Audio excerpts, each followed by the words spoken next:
Karena kalau kita merantau nih guys, kita kan nggak punya siapa-siapa ya, apalagi kami kan. Jadi kita harus bisa mandiri. Walaupun gaji kita berapa, walaupun pekerjaan kita apa, kita jangan berubah dari segitunya ya. Kita tetap harus jadi diri kita sendiri. Kita memang suka sederhana gitu.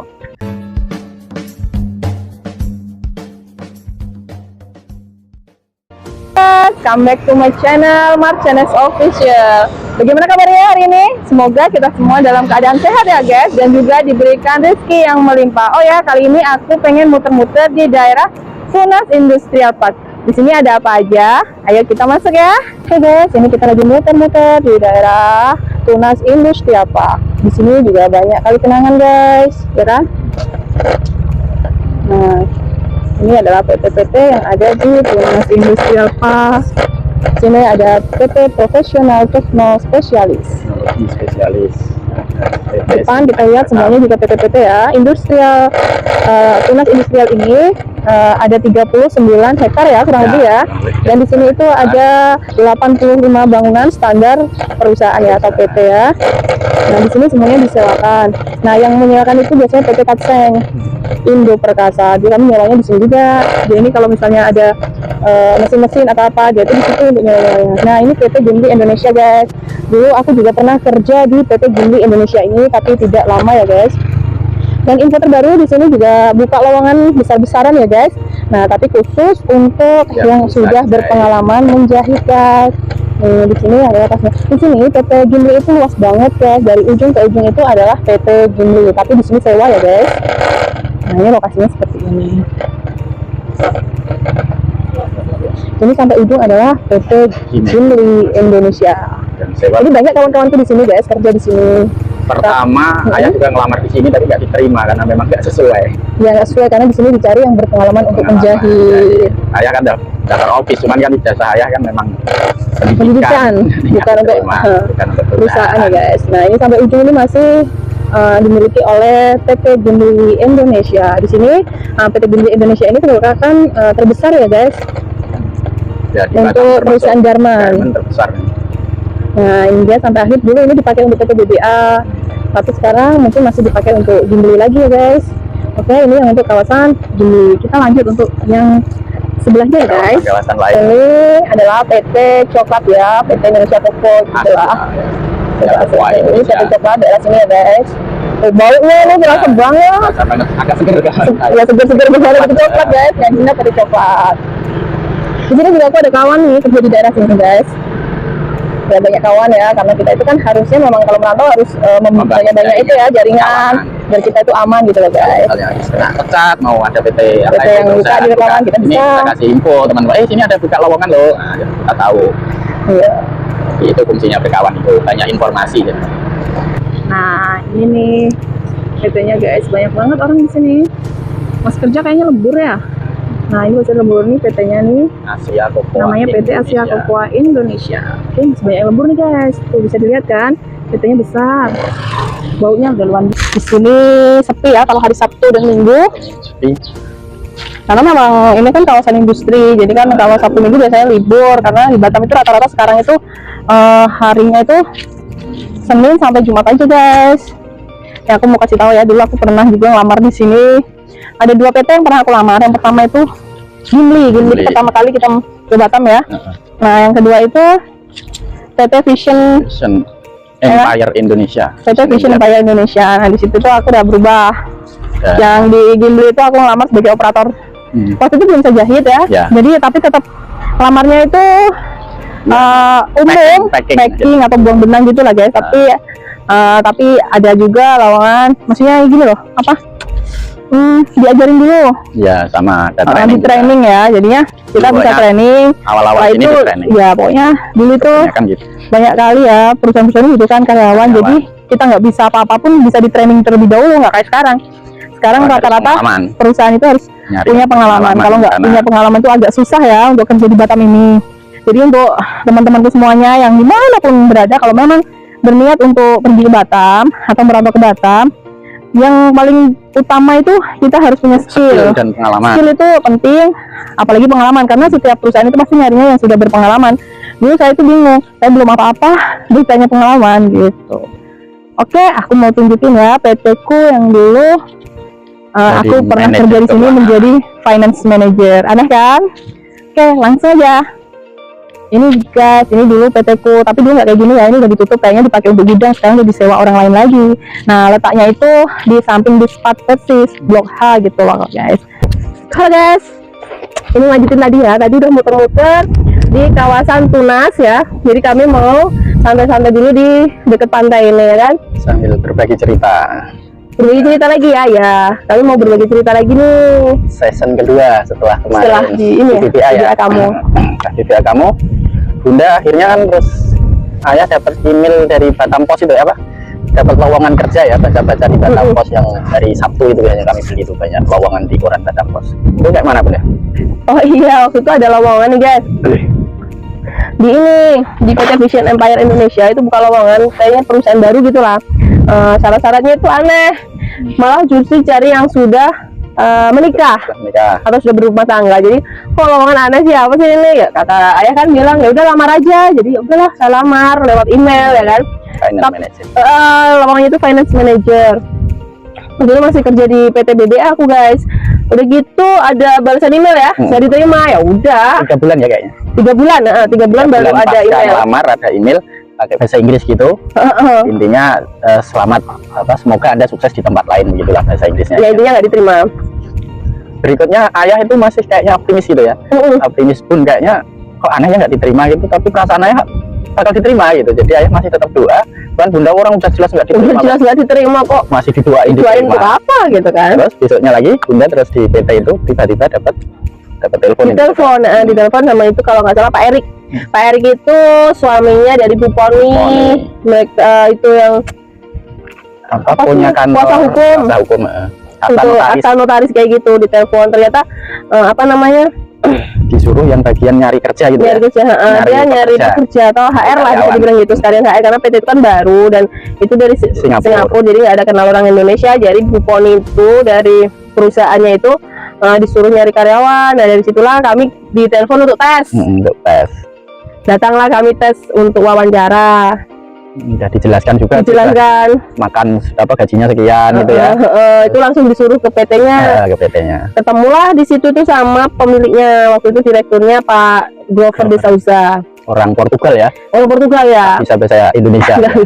Bahasa Indonesia bisa, cuman ya ada ini. Nah pertama kali ditanya itu kan tesnya bahasa Inggris ya. Ditanya bisa bahasa Inggris, mati aku dalam hatiku gitu ya kan. Aku bilang kurang begitu, cuman little ya. Terus mau belajar. Kalau misalnya dikasih kesempatan, coba berapa persen rentannya dari misalnya 1 sampai 10 berapa? Paling juga 5 atau 6 gitu. Oh cuma segitu ya. Saya pikir dengan diterima ya. Ya udah dikasih gaji atau apa, tapi nggak dipanggil sampai lama. Ya, Oh berarti nggak diterima gitu. Ternyata pas di waktu rentang itu dia menerima lagi 5 karyawan cowok, lain ya, finance manager. baru sebulan atau seminggu Iya. gitu lah. 1 minggu kayaknya Bu. 1 minggu, baru seminggu cowok itu nggak bisa kerja di bawah tekanan ya. Waktu itu kan kerja di situ tuh banyak karena PT baru kita harus ngerangkap ya, misalnya finance manager juga, compliant. HRD juga. HRD bukan, HRD masih Bu Vivi. Terus juru compliant itu susah ya, kita harus ekspor impor, kita harus ke Batu Ampar bolak-balik, tahu namanya ekspor impor, gimana ngirim mesin, semuanya harus kita kerjain sendiri. Jadi cowok yang Ya, sebelumnya saya itu cowok nggak kuat juga, baru seminggu nyerah. Itu kata Bu Vivi, kata HR-nya waktu itu. Terus akhirnya aku dipanggil, suruh datang lagi ya. Berani nggak tantangannya seperti ini, mungkin udah pusing nyari orang kali ya. Terus disuruh ketemu Bu Poni itu bingung juga. Bu Poni kayak gini saja nggak tahu, dari sekian banyak lamaran setumpuk-tumpuk itu kenapa ibu yang kepilih, nggak tahu juga ya. Saya juga karena itu kan tantangan, berarti bejo lah ya. Ya, keuntungan bejo, bener-bener bejo itu. Dari sekian banyak setumpuk lamaran yang mungkin udah profesional banyak, yang udah pinter banyak, waktu itu aku belum ada pengalaman di situ. Nah, akulah yang dipilih gitu kan. Bisa dibilang bejo, bisa dibilang doa ya. Alhamdulillah diterima itu sebagai finance manager. Waktu itu aku juga ngurus itu ekspor impor, jadi kenalan sama orang banyak gitu. Jadi semuanya itu dilepas ke saya. Pokoknya kamu kerjanya ini bisa nggak bisa?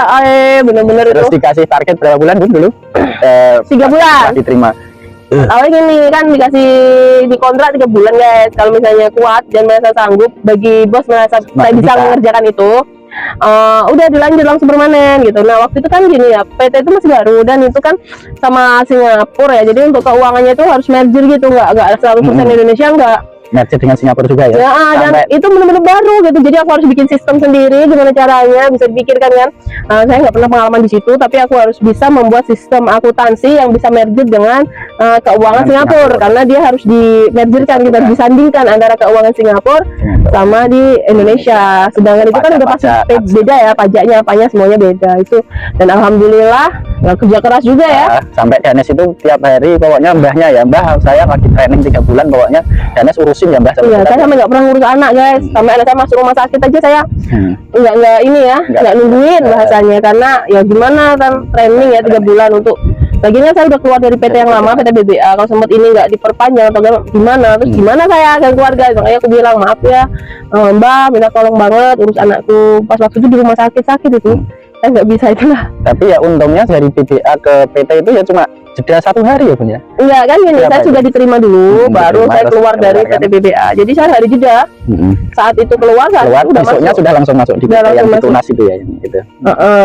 Hari itu saya izin keluar, hari itu juga saya udah masuk di PT Finance Manager. Berangkatnya jam berapa Bun itu kalau di PT? Kalau dulu itu berangkat jam 9, pulang jam 6. Bosku ya itulah enaknya, jadi aku bisa ngurus anak ya, rumah pagi-pagi beres semua. Beres semua, karena bosku bilang gini, percuma juga berangkat pagi-pagi, sedangkan pemerintah atau apa itu kan yang mau kami urusin kan biasanya siang kan, nggak pagi-pagi banget. Jam Jadi 8 buka paling pemerintah juga masih bukanya buka persiapan.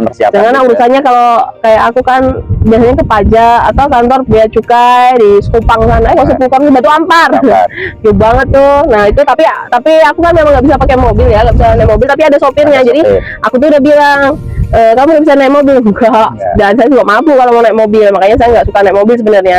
Cuman ya gimana ya, kalau urusan kantor nggak mungkin pakai motor kan, jadi ada sopirnya, itu namanya Pak Lasminto, baik banget orangnya. Sopir pribadi Bunda lah ya istilahnya ya. Itu sebenarnya sopir pribadinya Pak Grover PT, tapi ya siapa aja boleh minta tolong lah bahasanya. Kalau urusan kantor ya pasti diantar sama Pak Lasminto itu gitu. Kami tuh dulu pas awal-awal dibuka itu karyawannya cuma 4. Awal saya yang pertama itu Bu Vivian Viane, Bu Vivian. Terus yang kedua itu karyawan kedua itu kalau nggak salah Pak Farid.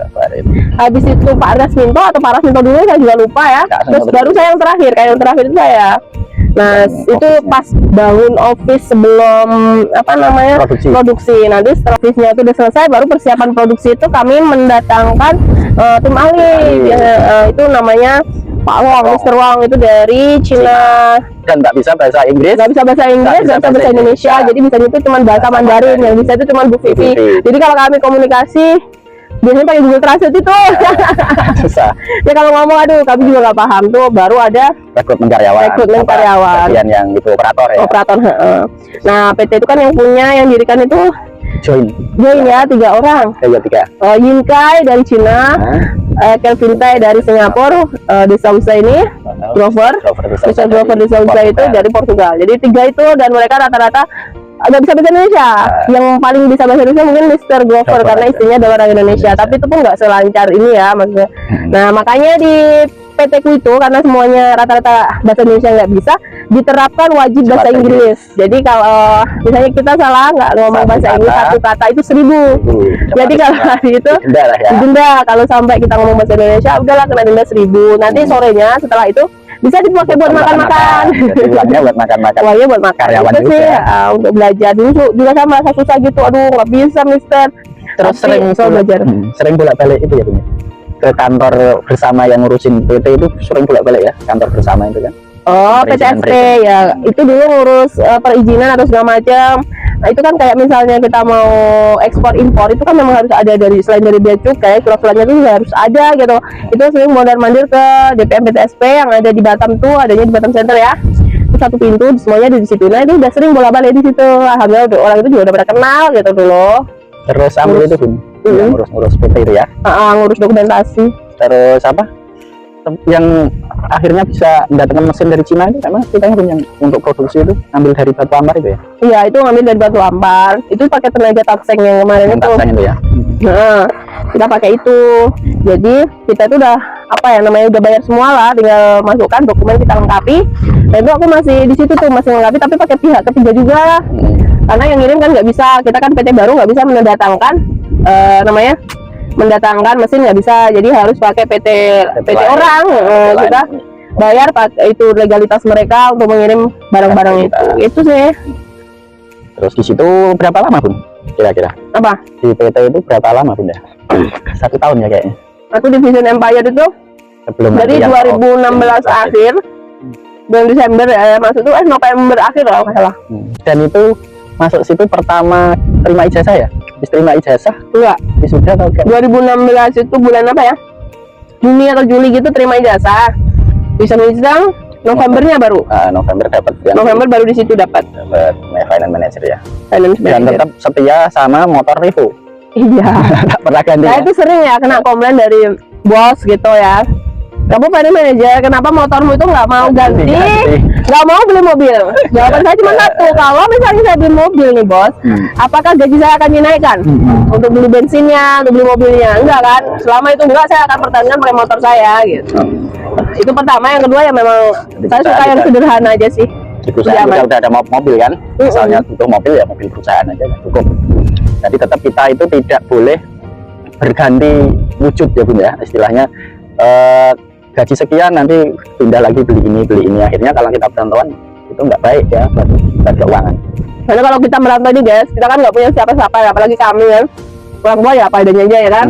Jadi kita harus bisa mandiri, walaupun gaji kita berapa, walaupun pekerjaan kita apa, kita jangan berubah dari segitunya ya. Kita tetap harus jadi diri kita sendiri. Kita memang suka sederhana gitu.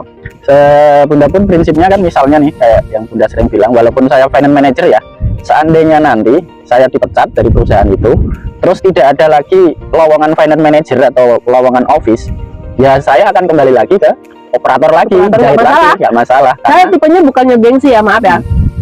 Saya yang penting bisa makan, dapat uang, semua jalan. Semua jalan. Keluarga, keuangan keluarga berputar. Habis gitu kan? dari finance manager, manajer keuangan. Setelah itu PT pecat atau tutup atau gimana, dan akhirnya ada lowongannya itu cuma guru cuci misalnya.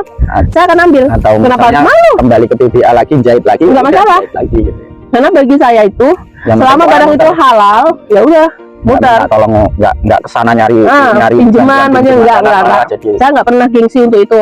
Apapun yang saya lakukan selama saya tidak merugikan orang dan itu halal, itu akan saya lakukan. Jadi jangan sampai setelah grade-nya tinggi nanti takut turun grade, itu jangan seperti itu kalau perantauan ya. Jadi yang penting tetap bisa makan, bertahan hidup. Nah, jadi apapun tetap dilakukan. Ya.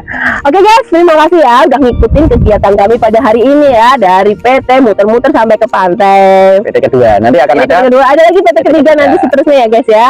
Oh ya, bagi yang baru menemukan channel ini dan belum sempat untuk mendukungnya, jangan sungkan ya, tolong di subscribe di bawah ini ya, agar tidak ketinggalan video-videoku berikutnya. Sampai jumpa di video selanjutnya. Bye bye. Assalamualaikum.